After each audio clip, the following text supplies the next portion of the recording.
Oh, it's only going to get colder this week, everybody. It's only going to get colder. And I think Abby just told me in my ear that school is closed for the Greenbay Public Schools tomorrow. So that news, fresh off the press here. My kids are going to be so happy. This is one of the recipes you want to make this weekend when you're freezing cold. This is my Mexican chicken stew. It is gluten-free. You can add pasta into it if you want to, but I actually add rice into this. It's warming, it's fast, it's delicious. We're gonna get started right away here. I got a stock pot ready to go here, warming up. I'm actually gonna add a little of our stock market olive oil in here. Beautiful, let me get that out of the way. Got a lot of stuff going on here. All right, so now we're gonna dice up one onion and give that a head start. As always, you always want to start off all your aromatics right away. Let them get tender, take some of that raw harshness out of it. It just adds such a beautiful flavor to soups. I have a friend who makes back in California, who made really good soups. She always brought one to me like after I had a baby or if I was sick or anything like that.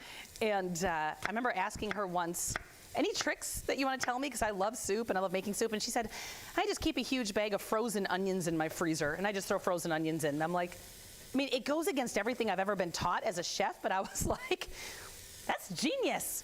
So I don't know, if you don't have an onion hanging around, I guess keep a bag of frozen onions in your freezer. Her soup was great. I'm not saying anything bad about it. It was good. So keep those frozen onions in there so you can make a soup whenever you want. All right. I'm gonna go ahead and get one brown onion in there, or yellow, whatever you wanna call it. Let that start cooking down in that stock market olive oil.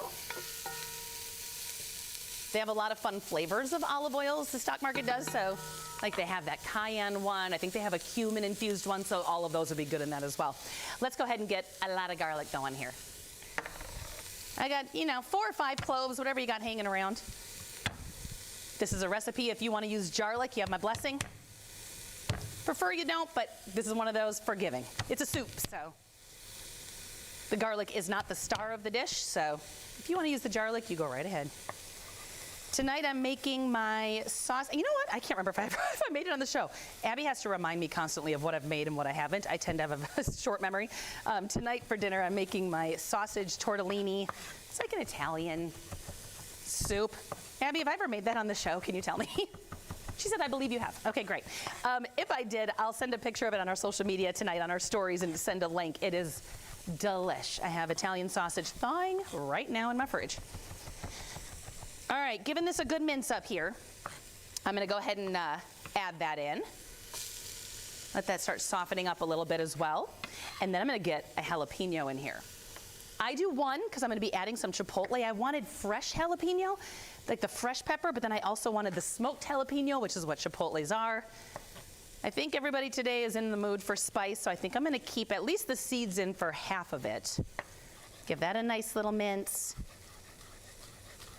I should wear gloves because even after doing this for 20 years, I will 100%, no matter what, touch my eyeball at some point in the next 10 minutes and burn myself.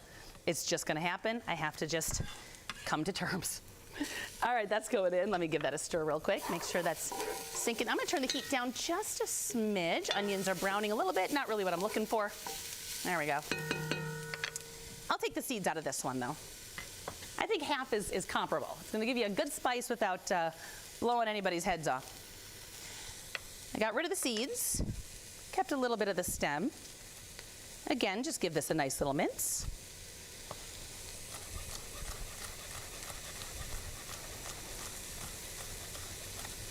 All right, so now that my jalapeno's in there, I also want to get some seasonings in here to start warming this up. Let me give that another stir. Oh, it smells fragrant. Cumin, oregano, going in. Classic. Good pinch of salt. Don't need the pepper. Don't need salt and pepper, just salt, because we're gonna have enough pepper going on in here. Now, while this continues to soften up, I have a chipotle. I'm gonna start with one. It's just smoky, delicious, a great way to add a really beautiful warm heat. So we got that fresh jalapeno, and then we're gonna have smoky warm chipotle. Easy peas. Now I used chipotle, was it yesterday, the day before? I can't remember. I knew I'd be using it today, but if you have half of a can left, All I do is throw it in a bag, flatten it out, throw it in your freezer. You can just pull it when you need to use it for a soup, a stew, a chili, something like that.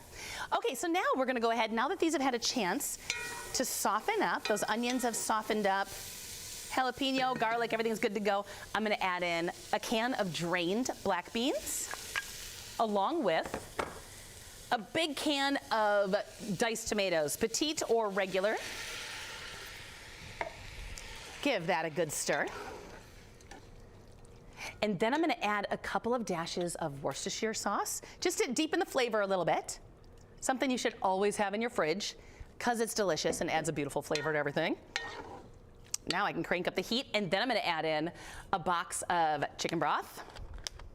I told you this is so easy, and it comes together in no time, because this is one of those recipes where if you have leftover chicken, rotisserie chicken, because the chicken, we grabbed a big chicken breast from Pelkins and we just cooked it and shredded it up, and it's ready to go. So we just add it in. It's already cooked and ready to go. So this is a beautiful one to use with rotisserie chicken, leftover chicken, whatever you have hanging around. Now, what we're gonna do here is we're gonna bring this to a simmer, and we're gonna let this all simmer together for about 20-25 minutes. Let all those pepper flavors, you know, come to life. Now, I'm gonna switch this out because I have one ready to go here. Here's how I finish the soup. All right, we'll switch you out. You go here, you cook over here. Beautiful. Now, this is what it looks like after it's simmered for about 20 minutes. And now I just have to add in a little fresh lime juice. It's just gonna brighten it up. Let's do some tongs. I'm gonna start with half, because these look big and juicy. Yep. We're gonna give that a taste. See how we feel about it. Got a spoon right here. Is it bright enough? Oh, it's got so much flavor. And then finally, big scoop of rice. Big scoop of cooked rice, ready to go. Just have that on the side, or any leftover rice. Add as much as you want. I say like about a cup, but you can go bigger than that if you'd rather make it a thicker soup. And then on the side, I just serve it with a little sour cream or Greek yogurt, along with little extra dashes of hot sauce if you want. We got some fresh cilantro, but it is bright. It's gluten-free, which we love. Healthy, warming, absolutely delicious. Highly recommend. And I will be posting this online after the show.